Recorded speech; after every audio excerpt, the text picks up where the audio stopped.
नमस्कार, power breakfast में आपका स्वागत है। मैं हूं मानसी दवे और हफ्ते का पहला कारोबारी सत्र शुरू होने से पहले, भारतीय बाजार शुरू होने से पहले विदेशी बाजारों से क्या संकेत मिल रहे हैं, शुक्रवार को अमेरिकी बाजारों में क्या हलचल देखने को मिली, एशियाई बाजारों से क्या संकेत है, सब कुछ लेकर हाजिर हूं मैं।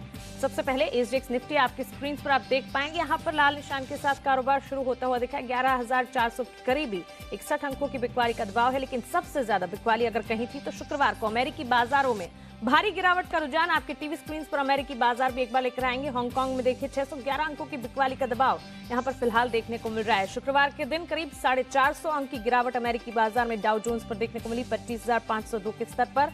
एसएनपी लाल निशान आप देख पाएंगे, नैस्डैक लाल निशान के साथ यहाँ पर कामकाज। और कारण अगर मैं बताऊं, ग्लोबल ग्रोथ में कमजोरी की आशंका से ज्यादा मात्रा में यहाँ पर बिकवाली का दबाव सहमे से अमेरिकी बाजार बिल्कुल देखने को मिले।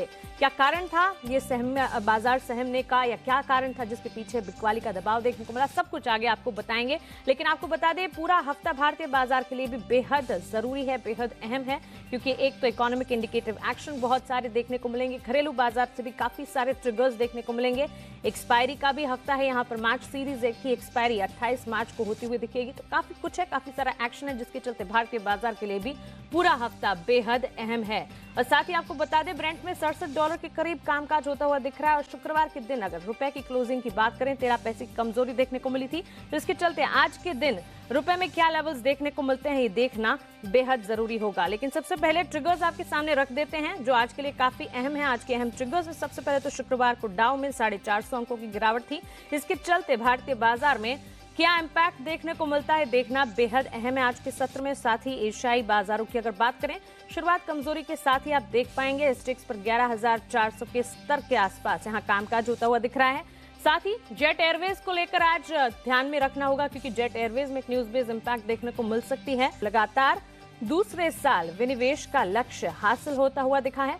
इस खबर के चलते भी क्या एक्शन देखने को मिलता है बेहद जरूरी है। सरकार ने इस साल 80,000 करोड़ के मुकाबले करीब 85,000 करोड़ रुपए जुटाए हैं, तो ये भी खबर काफी अहम है। लेकिन सबसे अहम है विदेशी बाजारों से जो संकेत आ रहे हैं, और वो संकेत यहाँ पर बिकवाली कमजोरी का रुझान दिखा रहे हैं।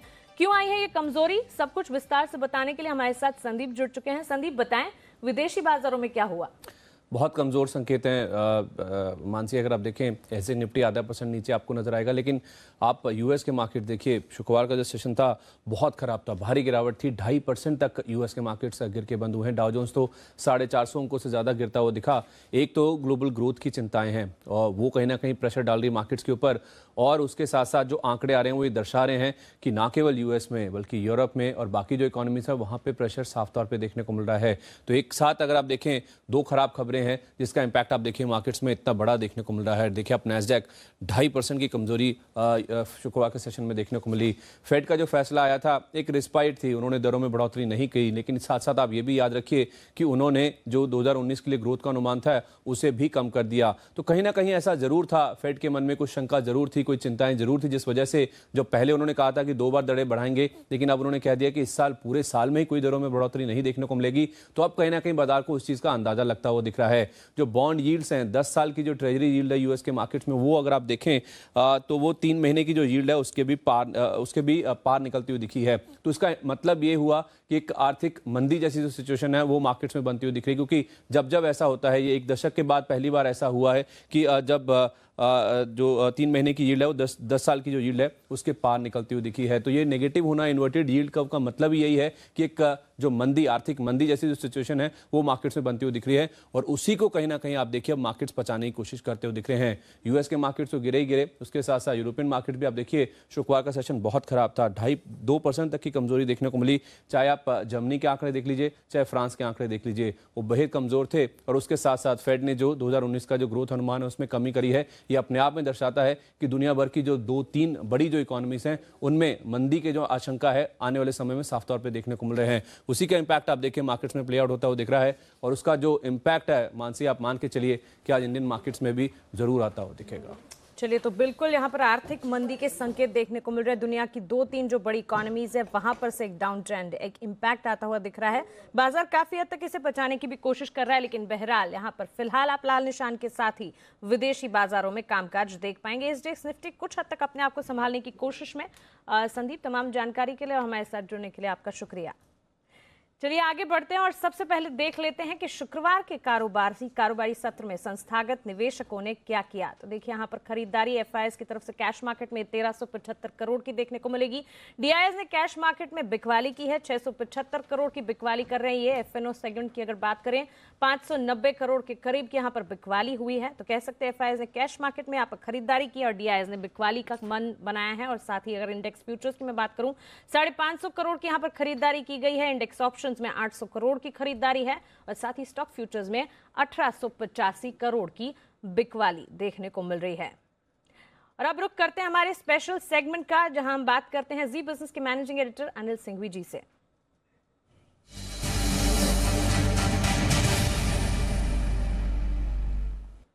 Anil ji, very good morning.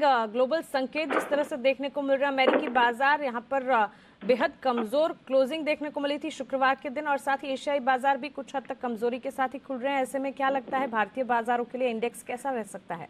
थोड़ा तो भारतीय बाजार पहले से भांप चुके थे शुक्रवार को। जिस तरह से प्रॉफिट बुकिंग ऊपरी स्तरों से आई मानसी, वो लग रहा था कि बाजार थोड़े से हल्के होने वाले हैं और ग्लोबल संकेत चूंकि कमजोरी भरे हैं तो थोड़ी और प्रॉफिट बुकिंग आ सकती है। वैसे भी भारतीय बाजार बिना करेक्शन दिखाए काफी तेजी से भागे हैं। 8 दिनों तक शानदार मजबूती होने के बाद हल्की प्रॉफिट बुकिंग पहली बार आपको शुक्रवार को दिखी है। तो थोड़ी प्रॉफिट बुकिंग और आ सकती है, गैप से खुल सकते हैं जिस तरह का ग्लोबल माहौल है उसको देखते हुए, और उसमें कुछ गलत भी नहीं है।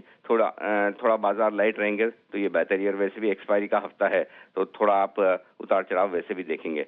मेरा ये मानना है कि 11,350 से लेकर 11,500 ये निफ्टी की ट्रेडिंग रेंज रहनी चाहिए, और इस रेंज के बाहर अगर कहीं निकले तो 50 पॉइंट का और एडिशनल मूव, यानी कि 11,350 पर सपोर्ट लिया तो ठीक, नहीं तो 11,300 तक आप नीचे की तरफ और जा सकते हैं। 11,500 के पार निकलने में अब बड़ी मुश्किल होगी, और हुआ तो 11,550 के आसपास प्रॉफिट बुकिंग आपको आती हुई दिखेगी। जहां तक बैंक निफ्टी का सवाल है, बैंक निफ्टी में मुझे लगता है करेक्शन थोड़ा ज्यादा हो सकता है। 29,500 बैंक निफ्टी के लिए आज निर्णायक लेवल का काम करेगा, और उसके नीचे ट्रेड करने पर कमजोरी थोड़ी सी बढ़ेगी।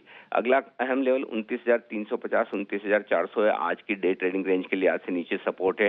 इस लेवल को तोड़ेंगे तो 200-250 पॉइंट की और कमजोरी हो सकती है। मैं उम्मीद करता हूं कि 29,350 29,400 ये सपोर्ट रेंज को बाजार होल्ड करने की कोशिश करेगा, और ऊपरी स्तरों पर 29,750 इसके पार निकलने के बाद ही थोड़ी सी आपको मजबूती के संकेत आते हुए दिखेंगे। तो कुल मिलाकर थोड़ी कमजोरी, थोड़ी प्रॉफिट बुकिंग का माहौल आज भारतीय बाजारों में रह सकता है। जी बिल्कुल। साथ ही Anil sir, sector specific, stock specific अगर हम बात करें, यहाँ पर कहाँ नजर रखनी चाहिए?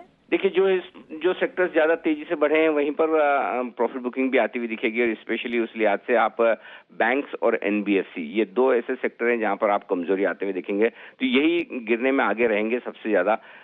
चुनिंदा आईटी शेयरों में थोड़ी प्रॉफिट बुकिंग आ सकती है, माफ कीजिएगा, खरीदारी आ सकती है। बाकी सेक्टर्स हैं वो प्रॉफिट बुकिंग का शिकार होंगे। चलिए, तो बिल्कुल तमाम सेक्टर्स यहाँ प्रॉफिट बुकिंग का शिकार हो सकता है। आईटी सेक्टर में खरीदारी का मन यहाँ पर देखने को मिल सकता है। बैंक, एनबीएफसीज भी सेक्टर होंगे जहाँ पर ध्यान रखना होगा। अनिल जी, आपका समय देने के लिए और सुबह सुबह हमसे बात करने के लिए आपका बहुत बहुत शुक्रिया। ट्रेडिंग रेंज की अगर मैं बात करूँ, निफ्टी 11,350 से 11,500 की ट्रेडिंग रेंज रहेगी। 11,550 के आसपास यहाँ पर प्रॉफिट बुकिंग देखने को मिल सकती है। ग्लोबल माहौल को देखते हुए ओपनिंग भी उस तर्ज पर ही होने की पूरी संभावना यहाँ पर दिखेंगी। लेकिन बैंक निफ्टी की अगर बात करें, 29,500 एक निर्णायक लेवल है। अनिल जी जिस तरह से बता रहे थे, 29,350 से 29,750 को होल्ड करने की कोशिश आज बैंक निफ्टी करता हुआ दिखेगा। स्टॉक स्पेसिफिक, सेक्टर स्पेसिफिक भी हमने देख लिया। तमाम सेक्टर्स में प्रॉफिट बुकिंग की आशंका यहाँ पर देखने को मिल रही है, लेकिन आईटी सेक्टर पर खरीदारी का मन यहाँ पर बनाया जा सकता है। लेवल्स खरीदारी की तरफ देखने को मिल सकते हैं, लेकिन ग्लोबल बाजार का एक असर बिल्कुल भारतीय बाजार पर देखने को मिलेगा। लेकिन अब वक्त है आज के खबरों वाले शेयर्स जानने का, और बताने के लिए हमारे साथ आशीष जुड़ गए हैं। आशीष, बताएं आज खबरों के दम पर कौन से स्टॉक्स रहेंगे जिस पर फोकस रखना चाहिए? Good morning Mansi. Tata Motors से शुरुआत कर लेते हैं। खबर आई है कि पैसेंजर व्हीकल्स के दाम 25,000 तक बढ़ाए जा सकते हैं। 1 अप्रैल से दामों में बढ़ोतरी होगी। दूसरी खबर है टाटा स्टील पर, यहाँ पर एक अधिग्रहण किया है। कंपनी ने 25 करोड़ शेयर खरीदे हैं। टीआरएफ के 250 करोड़ में अधिग्रहण किया है। जेट एयरवेज पर नजर रखेगा। 7 और विमानों को ग्राउंड किया गया है। लेसर्स को भुगतान ना करने के कारण 7 अतिरिक्त विमानों को ग्राउंड किया गया है। इसी के साथ नए रेजोल्यूशन प्लान पर आज चर्चा होगी। Retired SBI chief Janaki Vallabh Jet की कमान संभाल सकते हैं। नए बोर्ड के चेयरमैन की नियुक्ति होगी। सन फार्मा पर नज़र रखिएगा। दिसंबर के दौरान जो भारी गिरावट हुई थी उसको लेकर बॉम्बे स्टॉक एक्सचेंज ने वायदा कारोबार के जो डिटेल्स हैं वो मुंबई पुलिस को सौंपे हैं। आखिरी खबर है भारत गेट्स पर। यहाँ पर राइट इशू के जरिए कंपनी पूंजी जुटाएगी 105 रुपए के भाव पर, यानी जो करंट मार्केट प्राइस है उससे काफ़ी प्रीमियम पर राइट इशू लाएगी कंपनी। 1:7 के रेशियो पर ये इशू लाया जाएगा। जी बिल्कुल आशीष, तमाम जानकारी के लिए और हमारे साथ जुड़ने के लिए आपका शुक्रिया। तो सुबह सुबह हम खबरें खंगालते हैं और आपके लेकर आते हैं स्टॉक्स एंड न्यूज़। कुछ एक तमाम स्टॉक्स हैं जिन पर आपको बाजार शुरू होने से पहले ही नजर रखनी है, क्योंकि न्यूज़ बेस्ड इम्पैक्ट यहाँ पर देखने को मिल रहा है। Tata Motors, Tata Steel, Jet Airways, Sun Pharma और भारत गैस तमाम काउंटर्स है जिस पे न्यूज़ बेस्ड इम्पैक्ट ऑलरेडी देखी जा चुकी है। उसी के चलते आज सत्र शुरू होने तक यहाँ पर एक रुझान या इम्पैक्ट बिल्कुल बनता हुआ दिख सकता है। सोमवार की सुबह और देखिए ग्लोबल बाजारों से बेहद कमजोर संकेत। डाउ जोन्स शुक्रवार की क्लोजिंग करीब 450 अंकों की गिरावट के साथ एशियाई बाजारों की शुरुआत भी कमजोर। हांगकांग के बाजारों से भी कमजोर शुरुआत। सबके बीच भारतीय बाजार की ओपनिंग क्या होगी जानना बेहद अहम है। रुक करते हैं मार्केट एक्सपर्ट का। आज बाजार पर रणनीति बताने के लिए हमारे साथ जुड़ रहे हैं कार्वी स्टॉक ब्रोकिंग के अरुण मंत्री। अरुण, वेरी गुड मॉर्निंग, स्वागत है आपका जी बिजनेस पर। जो ग्लोबल बाजारों से संकेत मिल रहे हैं उसके चलते निफ्टी पर क्या नजरिया रहेगा? Good morning. देखिए, जहाँ तक निफ्टी की बात है 11,450, 11,500 ये दो सपोर्ट हम मान के चल रहे थे कि मार्केट में नहीं टूटने चाहिए, क्योंकि आज ग्लोबल मेल्टडाउन है और 40 से 50 पॉइंट की गिरावट के साथ मार्केट अगर ओपन होता है तो मेजर जो लेवल्स है वो ऑलमोस्ट टूट जाएंगे, जो कि 11,450 के आसपास है। इसीलिए हमें लग रहा है कि मार्केट और मेल्ट हो सकता है। 11,350 तक के लेवल आपको नीचे में मिल सकते हैं। तो शॉर्ट करने की राय रहेगी, प्योर इंट्राडे कॉल रहेगा, जहाँ पे 11,490 का स्टॉप लॉस लगा के सेल करें और 11,360, 11,350 का टारगेट रखें। चलिए, 11,360, 11,350 के लक्ष्य को ध्यान में रखते हुए 11,490 का एक स्टॉप लॉस लगाकर बिकवाली की राय निफ्टी पर बनती हुई दिख रही है। अरुण, लेकिन स्टॉक स्पेसिफिक अगर बात करें वहां पर आपकी राय क्या है? स्टॉक स्पेसिफिक में एसआरएफ में हमें लग रहा है काफी स्ट्रेंथ आने वाले दिनों में भी आ सकती है, क्योंकि एक ऑल टाइम हाई ने स्टॉक ने लगाया था फ्राइडे के सेशन में। इवन ओपन इंटरेस्ट भी देखे तो काफी अच्छा एडिशन ओपन इंटरेस्ट में भी हुआ था। तो एसआरएफ को लॉन्ग करने की सलाह रहेगी। ये प्योर एक्सपायरी ट्रेड रहेगा। 2420 का स्टॉप लॉस लगा के एसआरएफ को लॉन्ग करें। 2490 से 2500 का टारगेट रहेगा। और दूसरा स्टॉक होगा शॉर्ट साइड, जो कि भारत फोर्ज में हमें लग रहा है कि आने वाले दिनों में अच्छी गिरावट भारत फोर्ज में भी देखी जा सकती है। तो भारत फोर्ज को करंट लेवल पर शॉर्ट करें, 502 का स्टॉप लॉस लगाएं और 480 का टारगेट रखें। ठीक है, 480 के लक्ष्य भारत फोर्ज पर देखने को मिल सकते। बिकवाली की राय यहाँ पर मिल रही है और साथ ही एसआरएफ की अगर बात करें 2490 के लक्ष्य को ध्यान में रखते हुए यहाँ पर खरीदारी का मन बनाया जा सकता है।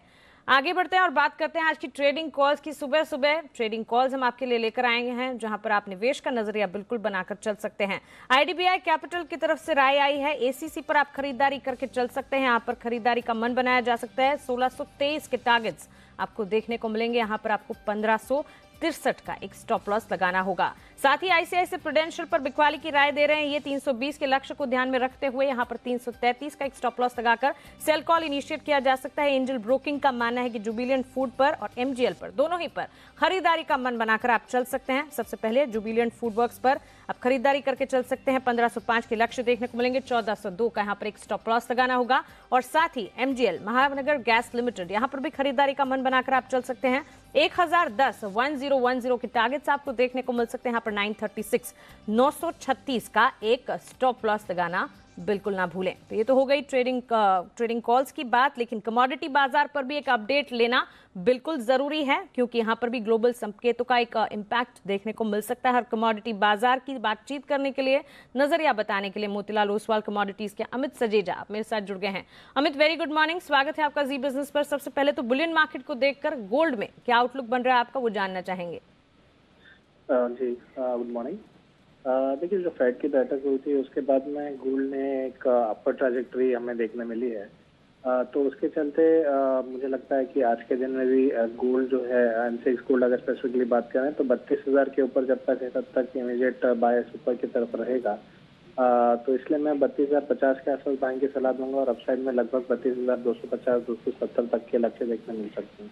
चलिए, तो बिल्कुल खरीदारी की राय यहाँ पर बुलियन मार्केट में गोल्ड पर मिल रही है। लेकिन क्रूड की अगर बात करें अमित, यहाँ पर $67 के करीब के स्तर ब्रेंट क्रूड में देखे जा रहे हैं। क्रूड में घरेलू बाजार में आप खरीदारी की राय देंगे? जी, आई थिंक जनरल बायस अगर हम लोग देखें पिछले 1-1.5 महीने से, तो बायस अपसाइड ही है और हर डिप पे बाइंग अट्रैक्ट हो रही है। हमने लास्ट फ्राइडे भी एक करेक्शन आते हुए देखा था, तो मुझे लगता है कि इस करेक्शन का यूटिलाइजेशन किया जा सकता है बाई के लिए। डोमेस्टिक मार्केट में मैं 4050 4060 के रीजन में बाइंग की सलाह दूंगा, और 4140 रिसेंट हाइज है वो रीटेस्ट हो सकते हैं। ओके, तो 4140 के लक्ष्य को ध्यान में रखते हुए यहाँ पर क्रूड में खरीदारी की राय घरेलू बाजार में देखने को मिल रही है। 4020 के स्टॉप लॉस को लगाना है यहाँ पर बिल्कुल ना भूलें। अमित, यूएसडी INR पेयर पर आपकी राय क्या रहेगी? जी, आई थिंक जो हमने यूरोप में जो डेटा आते हुए देखे थे, जर्मनी का मैन्युफैक्चरिंग PMI, उसके बाद में यूरो में प्रेशर आया था, जिस वजह से डोमेस्टिक USD INR में एक उछाल देखने मिला था। तो जो एक शॉर्ट कवरिंग मूव है वो कंटिन्यू रह सकता है। अगर हम मार्च कॉन्ट्रैक्ट की बात करें तो ये 69 के आसपास क्लोज हुआ था। मुझे लगता है कि 69.50 तक के लेवल्स हमें देखने मिल सकते हैं अपसाइड में। मैं बाइंग की सलाह देना चाहूंगा USD INR में।